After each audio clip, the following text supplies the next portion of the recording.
The champagne bubbles caught the restaurant's amber lighting like tiny diamonds, which seemed fitting since my wife Dana had always been obsessed with authenticity. Too bad she'd forgotten to apply that standard to our marriage. To 15 beautiful years, Dana's voice rang across the private dining room at Meridian, the kind of place where appetizers cost more than my daily wage as a museum security guard. Her mother Margaret had insisted on hosting our anniversary dinner here, which should have been my first warning sign. Margaret Chen Whitmore never spent money without expecting a return on investment. I watched Dana rise from her chair, her designer dress, another gift from Mommy Dearest, flowing like liquid silk.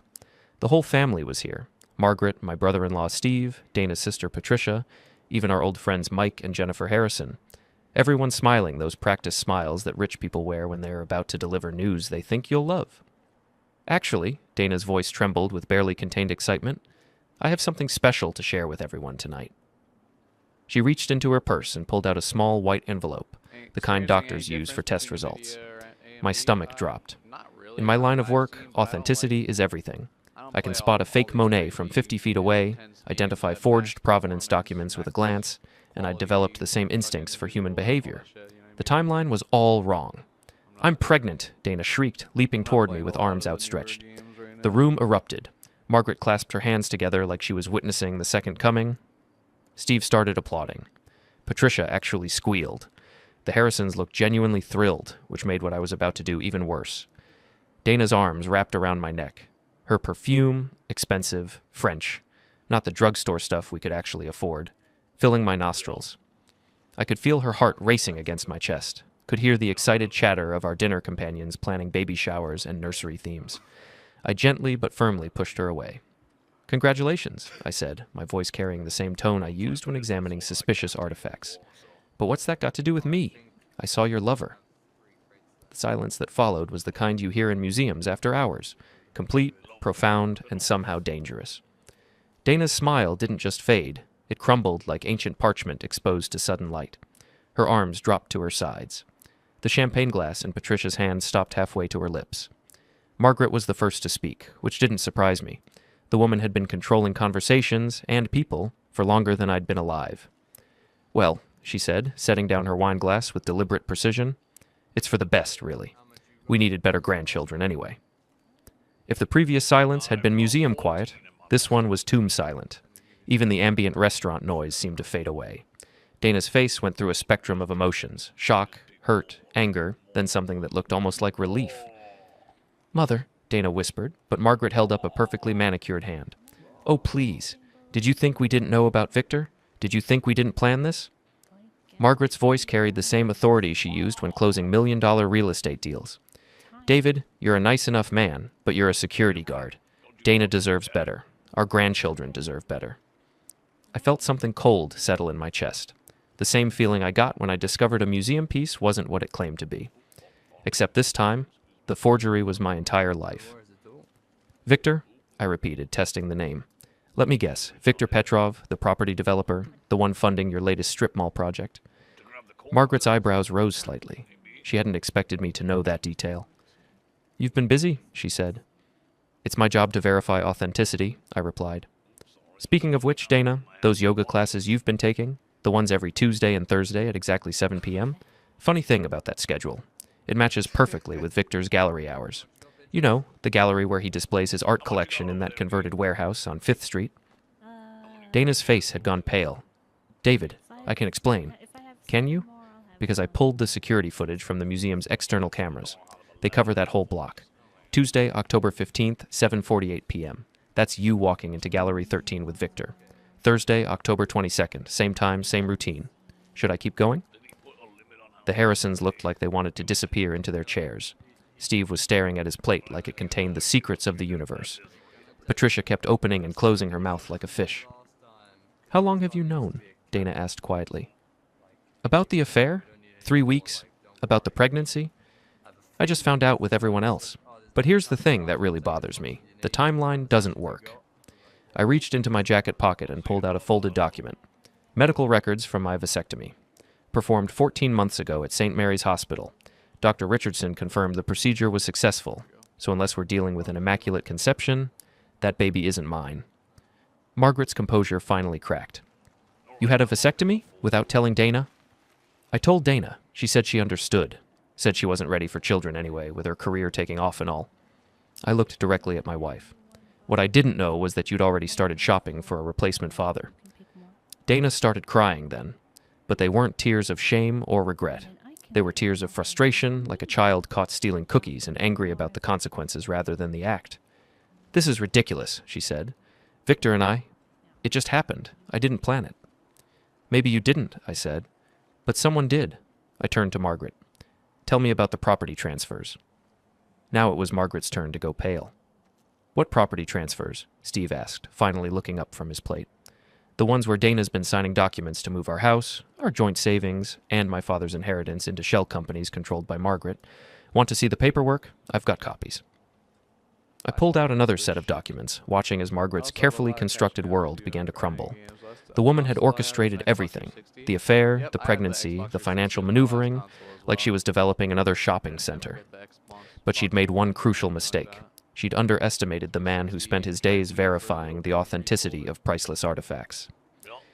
"You wanted better grandchildren," I said, standing up from the table. "Congratulations. You're about to get exactly what you deserve." The next morning, I sat in my office at the Whitmore Museum of Fine Arts.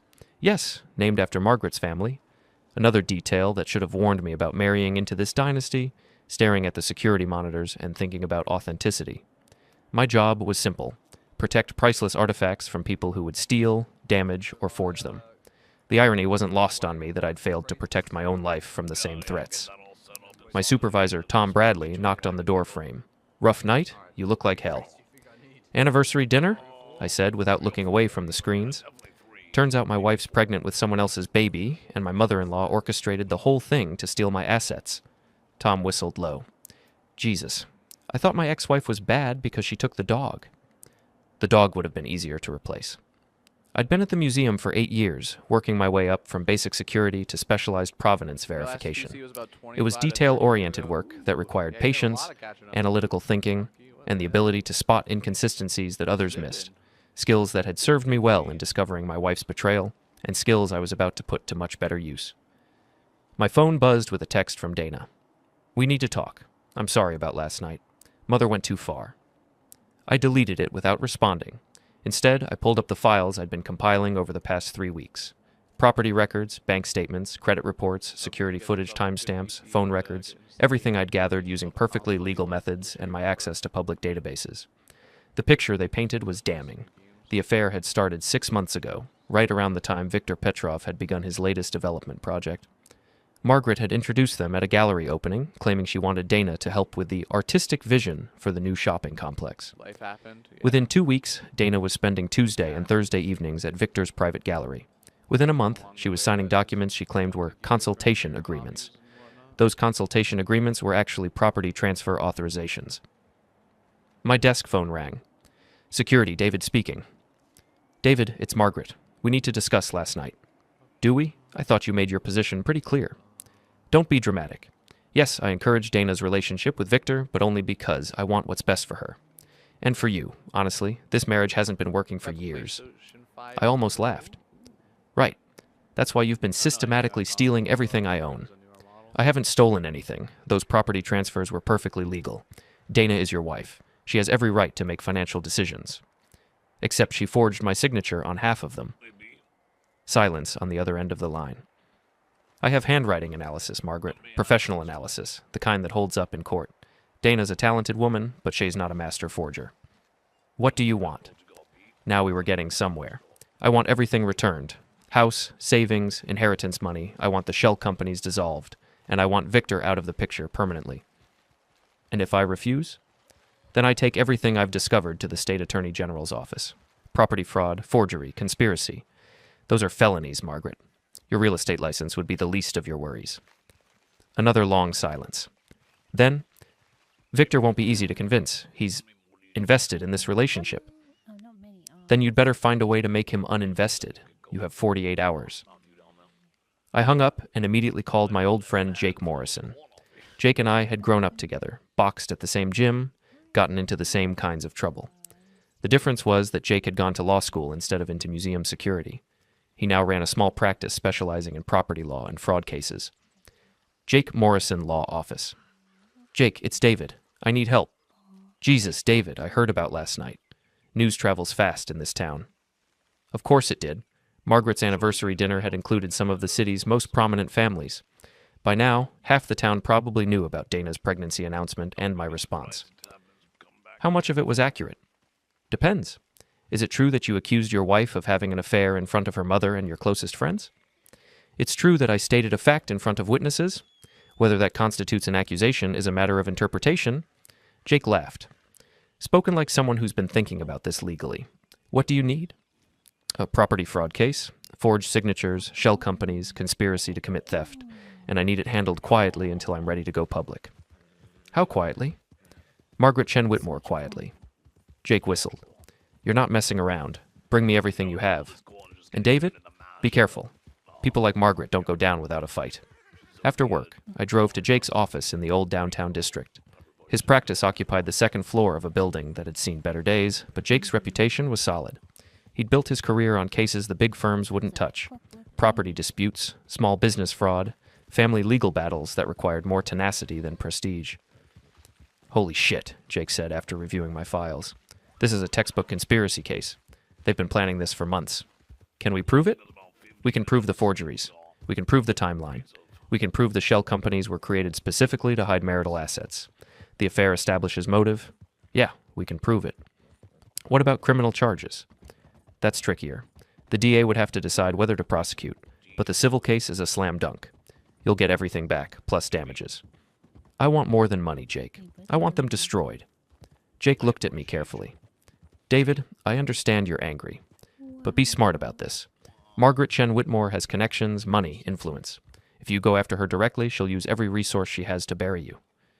Then we don't go after her directly. We go after the weakest link. Victor? Victor. He's got the most to lose and the least loyalty to Margaret. If we can flip him, get him to testify about the conspiracy, Margaret's whole house of cards falls down. Jake nodded slowly. I like it, but how do you plan to approach him? I smiled for the first time in weeks. Very carefully and very publicly. The next evening, I drove to Victor's gallery for the monthly First Friday art walk. The converted warehouse space was packed with the city's cultural elite, the same people who'd been whispering about my anniversary dinner disaster for the past 2 days. Perfect. Viktor Petrov was everything I wasn't. Tall, sophisticated, expensively dressed, comfortable in social situations that made me feel like an imposter.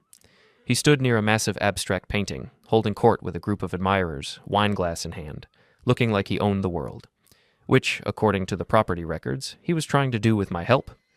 I approached the group casually, timing my arrival during a lull in the conversation. Excuse me, I said, tapping Victor on the shoulder. David Chen, I believe you know my wife. The conversation stopped. Victor turned, and I saw recognition flash in his eyes, followed quickly by calculation.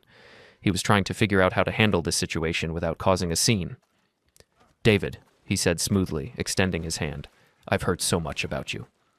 I shook his hand, gripping it just a little too tightly and holding it just a little too long. I'm sure you have.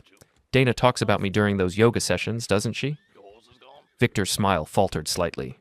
The people around us were starting to pay attention, sensing drama. I'm not sure what you mean. The yoga sessions, Tuesday and Thursday evenings, 7 to 9 p.m., except they're not really yoga sessions, are they, Victor? They're more like private consultations. Now I had everyone's attention. Victor tried to pull his hand away, but I held on. I think there's been some misunderstanding. Oh, there's been a misunderstanding, all right, but it's not mine. I finally released his hand. Tell me, Victor, when you were fucking my wife, did you know she was forging my signature on property transfer documents? Or was that Margaret's idea? The wine glass slipped from Victor's hand, shattering on the concrete floor. The sound echoed through the suddenly silent gallery. I could see people pulling out their phones, some probably calling friends, others likely recording. You're making a mistake, Victor said quietly. The only mistake I made was trusting the wrong people, but I'm very good at learning from my mistakes. I leaned closer, lowering my voice so only he could hear. 48 hours, Victor. That's how long you have to decide whether you want to be a witness or a defendant. I turned and walked away, leaving Victor standing in a puddle of wine and broken glass, surrounded by the city's social elite who would spend the rest of the evening dissecting every word of our conversation. By the time I got home, my phone was ringing. You son of a bitch! Dana's voice hit me like a physical blow as I walked through our front door. She was waiting in the living room, still wearing the clothes she'd had on at work, her makeup smeared from crying. How could you humiliate Victor like that? In front of everyone? I set my keys on the table and looked around the living room, the room I'd furnished with money from my father's life insurance, decorated with art we'd bought together during happier times, filled with 15 years of shared memories that now felt like elaborate lies. Humiliate him? Dana, the man's been sleeping with my wife and helping steal my property. I think a little public embarrassment is getting off easy. It's not like that. Victor and I, we fell in love. It wasn't planned. Maybe the affair wasn't planned, but everything else was. The property transfers, the shell companies, the timing of your pregnancy announcement, that was all carefully orchestrated. Dana sank into the couch, her anger deflating into exhaustion. Mother said you'd never have to know. She said we could handle everything quietly, that you'd be better off in the long run. Better off how? By losing my house, my savings, and my inheritance? By being free to find someone who actually makes you happy. Dana's voice cracked. David, we haven't been happy in years. We both know it. We're like roommates who occasionally have sex. Is that really what you want for the rest of your life? I sat down across from her, studying the woman I'd married 15 years ago. She was right, of course. We hadn't been happy. We'd been going through the motions, maintaining the appearance of a successful marriage while slowly drifting apart. But that didn't justify what she'd done. If you wanted out, you should have said so. We could have gotten divorced like adults. We could have split our assets fairly and moved on with our lives. And given up everything Mother built? The connections, the social standing, the financial security? David, Victor can offer me things you never could. Like what? A bigger house? Expensive clothes? The chance to be a trophy wife to a property developer? The chance to be someone who matters, to be part of something bigger than a security guard's salary and a mortgage payment. There it was, the truth she'd been hiding for years. I wasn't enough for her. I'd never been enough. The security guard who verified authenticity for a living wasn't authentic enough for his own wife. Well, I said, standing up, you're about to get your chance to be someone who matters. Because tomorrow morning, Jake Morrison is filing fraud charges against you, your mother, and Victor. You'll definitely be someone people talk about. Dana's face went white. You can't be serious. I'm completely serious. Forgery, conspiracy, property fraud, those are felonies, Dana. Real crimes with real consequences. But the baby? The baby that isn't mine? The baby you conceived with another man while systematically stealing everything I own? What about it? Dana started crying again, but this time the tears looked genuine. David, please. I know I made mistakes, but we can fix this. I'll end things with Victor. I'll have Mother reverse the property transfers. We can work this out. No, we can't. Because this isn't about the money or the property or even the affair. This is about the fact that you looked me in the eye every day for 6 months while planning to destroy my life. That's not a mistake, Dana. That's a choice. My phone rang before she could respond. Jake's name appeared on the screen. Jake, what's up? We've got a problem. Victor's lawyer called. He wants to meet. That was fast. Yeah, well, apparently your little performance at the gallery got his attention. He's claiming he was an unwitting participant in the property transfers, that Margaret told him they were legitimate business transactions. I looked at Dana, who was watching me with desperate hope in her eyes. Is he willing to testify against Margaret? That's what we need to find out. Can you meet us tomorrow morning, 9 a.m. at my office? I'll be there. I hung up and turned back to Dana. Victor's ready to make a deal. Looks like he's not as loyal to your mother as she thought. What kind of deal? The kind where he tells the truth about who planned what and when. The kind where Margaret goes down for conspiracy and fraud, and you go down as an accessory. Dana's phone buzzed with a text message. She glanced at it, and her face went even paler. Mother wants to see me, right now. I bet she does. Victor probably called her the minute his lawyer contacted Jake. Dana stood up shakily. David, whatever happens, I want you to know that I never meant for it to go this far. I thought we could all get what we wanted without anyone getting hurt. The problem with that theory, I said, is that someone always gets hurt. You just assumed it would be me. After Dana left, I poured myself a drink and sat in my father's old chair, the one piece of furniture Margaret hadn't tried to steal yet. The house felt different now, like a museum exhibit I was visiting rather than a home I'd lived in for 8 years. Everything looked the same, but the context had changed completely. My phone buzzed with a text from an unknown number. This is Victor. We need to talk. Meet me at Riverside Park, midnight. Come alone. I stared at the message for a long time. Meeting Victor alone at midnight was either incredibly stupid or incredibly smart. On one hand, he could be planning some kind of confrontation. On the other hand, he might be ready to make a deal that would give me everything I needed to destroy Margaret. I texted back, "See you there." Riverside Park at midnight was exactly as deserted as you'd expect. The streetlights cast long shadows across the empty walkways, and the sound of the river moving over the rocks provided a constant background whisper. I found Victor sitting on a bench near the water, still wearing his expensive suit, but looking like he'd aged 10 years since our encounter at the gallery. "You came?" he said without looking up. "You asked me to?" "I wasn't sure you would. After what happened tonight, I thought you might be too angry to think clearly." I sat down on the other end of the bench, leaving space between us. "I'm angry, but I'm thinking very clearly. What do you want, Victor?" "To explain, and to make you an offer." "I'm listening." Victor finally looked at me, and I could see genuine fear in his eyes. Margaret approached me 6 months ago about investing in her latest development project. She needed a partner with art world connections, someone who could help her market the retail spaces to gallery owners and high-end boutiques. "And you needed what from her?" "Legitimacy. I've got money, but I don't have the kind of social connections that Margaret has. Her family name opens doors that stay closed to people like me." "People like you?" "Immigrants. My family came here from Russia when I was 12. We had nothing. I built my business from nothing, but in this town, that's not enough.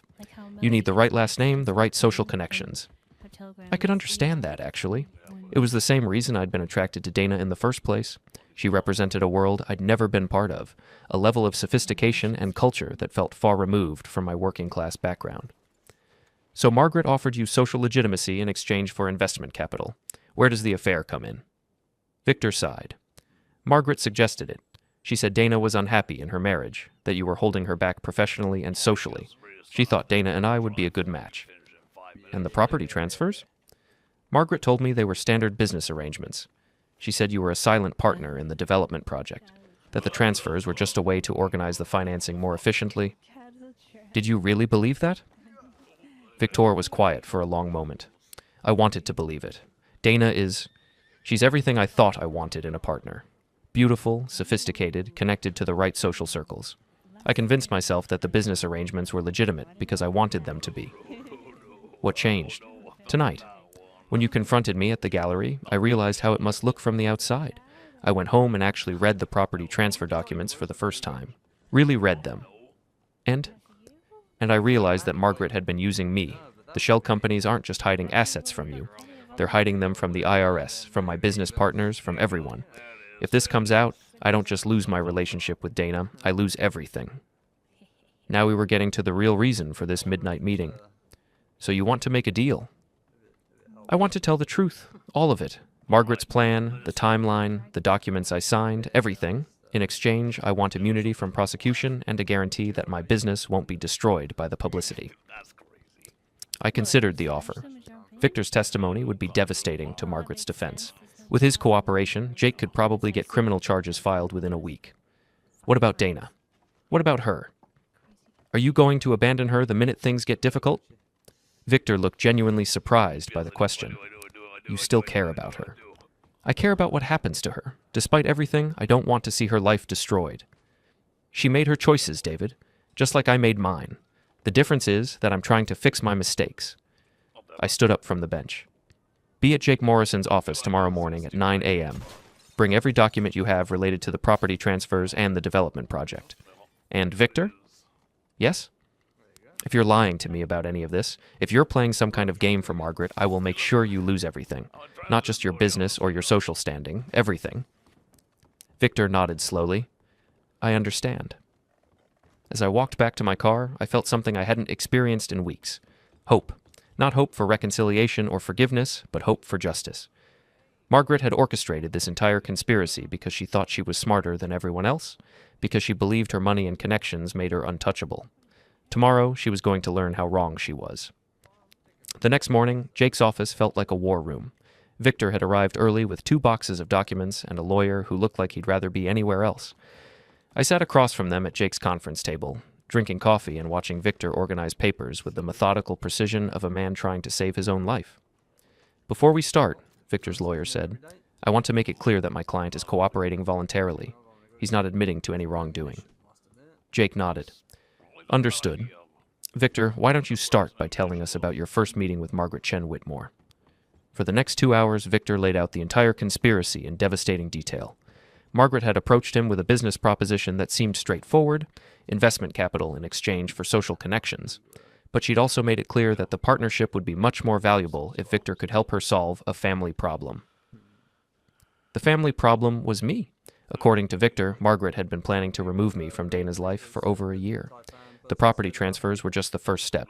Once the assets were safely hidden in shell companies, Margaret intended to have Dana file for divorce, claiming irreconcilable differences. With no significant assets to divide, the divorce would be quick and clean. The affair was supposed to remain secret until after the divorce was final. Then Dana and Victor would have a whirlwind romance that resulted in marriage and pregnancy. Victor would adopt the child, and everyone would live happily ever after in Margaret's carefully constructed fantasy. What went wrong? Jake asked. Dana got impatient, Victor said. She wanted to announce the pregnancy at your anniversary dinner. She thought it would force David to agree to a quick divorce rather than deal with the public humiliation. Instead, David called her bluff, Jake said. Instead, David turned out to be smarter than any of us gave him credit for. I almost smiled at that. What about the forgeries? Did you know Dana was forging my signature? Victor shifted uncomfortably. Margaret told me you'd signed the documents, but preferred to stay out of the business details. I never saw you sign anything, but I assumed the signatures were legitimate. Did you ever ask to meet with me directly? Margaret said you were uncomfortable with the social aspects of the partnership. She said you preferred to remain a silent partner. Jake and I exchanged glances. Margaret had been very careful to keep Victor and me apart, probably because she knew that a face-to-face conversation would expose the entire scheme. Victor, Jake said, are you willing to testify to all of this under oath? Yes. Even if it means criminal charges against Margaret and Dana? Victor hesitated for the first time. I don't want to see Dana go to prison. That's not your decision, I said. Dana made her choices. Now she gets to live with the consequences. What if she cooperates too? What if she testifies against Margaret? Jake leaned back in his chair. That's an interesting idea. If Dana's willing to admit her role and testify against her mother, the prosecutor might be willing to reduce the charges. Would you be okay with that? Victor asked me. I thought about it. Dana had betrayed me in the worst possible way, but she'd also been manipulated by her mother since childhood. Margaret was the real architect of this conspiracy. If Dana tells the truth, all of it, and if she agrees to reverse every property transfer immediately, then yes, I'd support reduced charges. Victor looked relieved. I'll talk to her. No, I said. I'll talk to her. This conversation needs to happen between Dana and me, without Margaret's influence and without your romantic complications. After Victor left, Jake and I spent another hour reviewing the documents he'd provided. The paper trail was even more damning than I'd expected.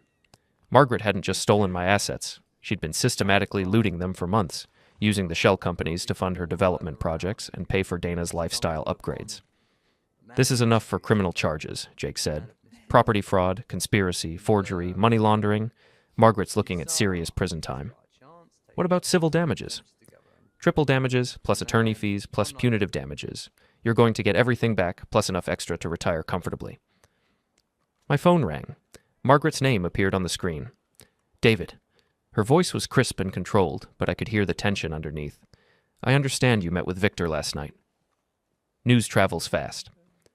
We need to discuss this situation like adults. Can you come to my office this afternoon? Your office? I don't think so, Margaret. If you want to talk, we can meet somewhere neutral. Fine. The Riverside Cafe at 2 p.m. I'll be there. The Riverside Cafe was the kind of place where Margaret felt comfortable. Expensive, exclusive, filled with the kind of people who considered a $100 lunch a reasonable business expense. I arrived early and chose a table in the back corner, away from the other diners but with a clear view of the entrance.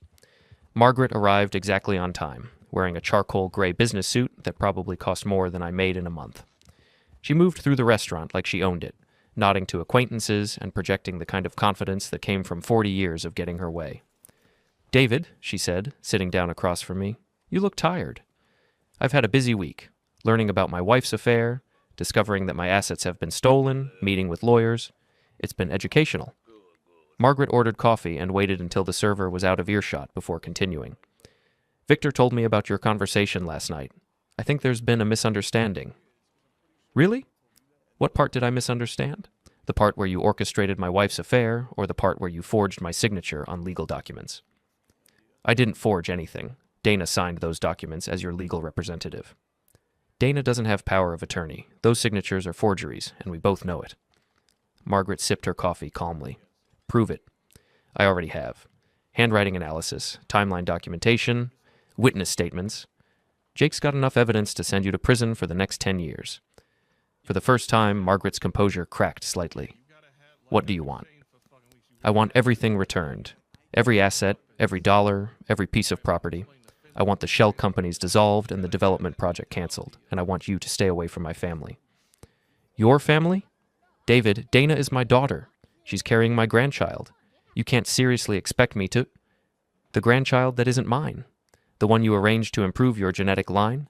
That grandchild? Margaret's face flushed with anger.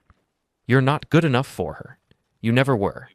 Dana deserves better than a security guard who lives paycheck to paycheck. Maybe she does. But that was her decision to make, not yours. You don't get to destroy people's lives just because you think you know what's best for them. I built everything Dana has. Her education, her career, her social standing. All of it came from my work, my connections, my money. I wasn't about to let her throw it away on a marriage that was going nowhere. So you decided to commit multiple felonies instead. Margaret leaned forward, her voice dropping to a whisper. You have no idea what you're dealing with. I have connections you can't imagine, resources you can't compete with. If you try to destroy me, I will bury you so deep that no one will remember you ever existed. I smiled for the first time since sitting down. Margaret, I spent 8 years learning how to spot forgeries, how to trace stolen artifacts, how to build cases that hold up in court. You made one crucial mistake in all of this. What's that? You assumed I was too stupid to figure it out. I stood up and dropped a $20 bill on the table. You've got 24 hours to start reversing the property transfers. After that, Jake files criminal charges, and we let the justice system sort it out. As I walked away, I heard Margaret call after me. This isn't over, David. She was right, but she was about to learn that I was much better at finishing things than she was at starting them. That evening, I met Dana at a small restaurant downtown, far from the upscale establishments where we might run into Margaret's friends. Dana looked exhausted, her usual polished appearance replaced by the rumpled look of someone who hadn't been sleeping. Victor told me about his meeting with you and Jake, she said without preamble. Good. Then you know where things stand. David, I want to cooperate. I want to tell the truth about everything Mother planned, but I need to know that you won't try to destroy me completely. I studied my wife's face, looking for signs of the woman I'd fallen in love with 15 years ago. She was still there, buried under years of her mother's manipulation and her own poor choices, but still there. Dana, I don't want to destroy you. I want justice. If you're willing to tell the truth and make things right, we can work something out. What about the baby? What about it? It's not mine, so it's not my responsibility, but I'm not going to try to hurt an innocent child. Dana started crying, but this time the tears looked like relief rather than frustration. I never wanted it to go this far. When Mother first suggested that Victor and I would be good together, I thought she was just matchmaking. I didn't realize she'd been planning this for months. When did you realize? When she showed me the property transfer documents. She said they were just temporary, that we needed to protect the assets during the divorce proceedings. I didn't understand what they really meant until Victor explained it to me last night. So, you'll testify against Margaret? Yes. But David, I need you to understand something. Mother has been controlling my life since I was a child. Every decision, every relationship, every career move, she's had a hand in all of it. Breaking away from her isn't just about this situation, it's about learning how to be my own person for the first time in my life. I reached across the table and took her hand. Then this might be the best thing that ever happened to you. Dana squeezed my hand gently. I'm sorry. For all of it. You deserved better. We both deserved better. But we can't change what happened. We can only decide what happens next. 2 days later, Jake filed criminal charges against Margaret Chen Whitmore for conspiracy, property fraud, money laundering, and forgery. The local newspaper ran the story on the front page, complete with photos of Margaret being escorted from her real estate office by police officers.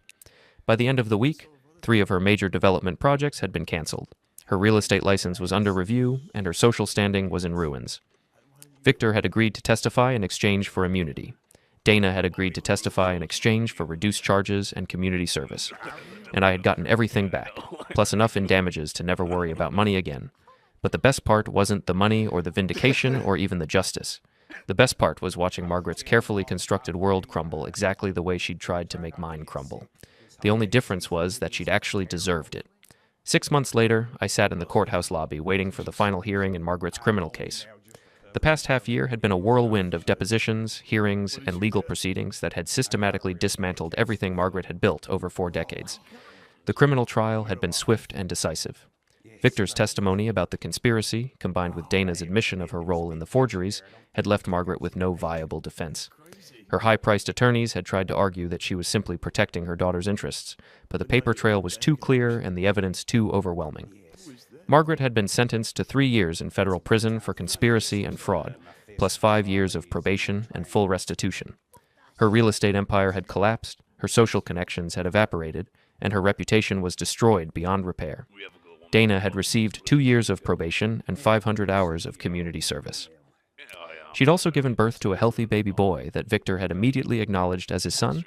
They'd moved to another state shortly after the trial, partly to escape the publicity, and partly because Victor's business in our city was finished. I hadn't spoken to Dana since the day she'd testified against her mother. There was nothing left to say.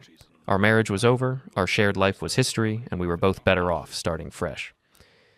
Jake approached me from across the lobby, carrying a briefcase and wearing the satisfied expression of a lawyer who'd just won a major case. "How'd it go?" I asked. "Better than expected. Margaret's assets have been fully liquidated, and the restitution payments are complete. You're officially whole again, plus punitive damages." "How much?" $2.7 million, after taxes and legal fees. I whistled softly. "That's more than I expected." Margaret had hidden more assets than we originally discovered. The forensic accountants found offshore accounts, shell companies in 3 different states, and real estate holdings she'd never disclosed. Turns out your case was just the tip of the iceberg. What happens to Margaret now? She serves her time, pays her debts, and starts over with nothing, which is exactly what she tried to do to you. I thought about that for a moment. 6 months ago, Margaret had been one of the most powerful people in the city, with connections, money, and influence that seemed untouchable. Now she was just another federal prisoner serving time for white-collar crime. "Any regrets?" Jake asked. "About what?" "About how hard you went after her. Some people might say 3 years in prison is excessive for a property fraud case." I considered the question seriously. Margaret had tried to destroy my life systematically and deliberately.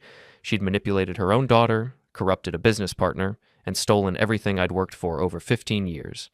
The only reason she'd failed was that I'd been smart enough and stubborn enough to fight back. "No regrets," I said. "She made her choices. I just made sure she faced the consequences." Jake nodded. "What's next for you?" "I'm thinking about early retirement. Maybe travel, maybe write a book about art authentication. I've got enough money now to do whatever I want." "Sounds like a good plan." As we walked out of the courthouse, I felt something I hadn't experienced in years. Complete freedom. For the first time since college, I had no obligations, no commitments, no one else's expectations to meet. I could go anywhere, do anything, become anyone I wanted to be. My phone buzzed with a text message from an unknown number. Saw the news about Margaret's sentencing. "Congratulations, you got justice." V. Victor. I hadn't heard from him since the trial. I typed back, "Thanks. How's fatherhood?" "Terrifying and wonderful. Dana's doing well too, in case you were wondering." I was wondering, actually. Despite everything that had happened, I still cared about Dana's well-being. She'd been as much a victim of her mother's manipulation as I had been, just in a different way. "Glad to hear it. Take care of yourself." "You too. And David, thanks for not destroying her completely. You could have." He was right. I could have pushed for maximum charges against Dana, could have made sure she served prison time alongside her mother, but that wouldn't have served justice. It would have just been revenge. There's a difference between justice and revenge, though sometimes the line is thinner than people like to admit. Justice is about making things right, about ensuring that actions have appropriate consequences. Revenge is about making people pay, regardless of whether the punishment fits the crime. I'd chosen justice. Margaret got exactly what she deserved, Dana got a chance to rebuild her life, and I got my life back. That evening, I sat in my father's old chair, the one piece of furniture that had never been at risk during Margaret's asset grab, and thought about authenticity. For 8 years, my job had been to verify that valuable objects were what they claimed to be, to spot forgeries and fakes that tried to pass themselves off as genuine articles. I'd gotten very good at that job, but I'd failed to apply the same skills to my own life. I'd accepted a marriage that was going through the motions, a family relationship that was built on manipulation and control, and a social circle that valued appearance over substance. Margaret's conspiracy had forced me to examine everything in my life with the same critical eye I use for museum artifacts. And just like in my professional work, I'd discovered that most of what I'd thought was authentic was actually carefully constructed forgery. But there was one authentic thing that had emerged from the whole mess: my own strength. For 15 years, I'd defined myself in relation to other people: Dana's husband, Margaret's son-in-law, the security guard who wasn't quite good enough for his wife's social circle. Now I was just David Chen, a man with enough money to do whatever he wanted and enough experience to know the difference between what was real and what was fake. My phone rang. The caller ID showed a number I didn't recognize. "David, this is Tom Bradley from the museum. I hope I'm not calling too late." "Tom, what's up?" "I've got an interesting proposition for you. The Smithsonian is looking for a consultant on art authentication and provenance verification. It's a 6-month contract based in Washington, very well paid. I recommended you for the position." "I'm flattered, but I'm thinking about retirement." "I know, but hear me out. This isn't just any consulting job. They're investigating a major art theft ring that's been operating for decades.